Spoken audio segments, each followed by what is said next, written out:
మిత్రులందరికీ నమస్కారం. నా పేరు టి నీరజ. నేను అనంతపురం జిల్లాలోని బుక్కరాయ సముద్రం మండలంలో గాంధీనగర్ పాఠశాలలో ఎస్జిటి టీచర్గా పనిచేయుచున్నాను. ముందుగా మిత్రులందరికీ 80వ స్వాతంత్ర దినోత్సవ శుభాకాంక్షలు తెలియజేస్తున్నాను. మన దేశానికి స్వాతంత్రం వచ్చాక ఎంతో అభివృద్ధిని చూసాము. ఈ ప్రయాణం మరింత ముందుకు వెళ్ళాలంటే ప్రతి ఒక్కరూ ఏదో ఒక విజన్తో పనిచేయాలి.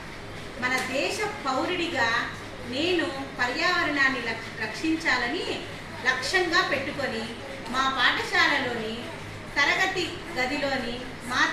గదిలోని పిల్లలందరూ ప్రతి ఒక్కరూ ఒక మొక్కను నాటి ఆ మొక్కను రక్షించే బాధ్యతను కూడా వారు తీసుకోవాలని చెప్పడం జరిగింది. కావున వికసిత భారత్ స్వర్ణాంధ్రను 2047 లక్ష్యంగా ఏర్పరుస్తానని నేను నా వంతుగా ప్రతిజ్ఞ చేస్తున్నాను. జై భారత్, జై భారత్.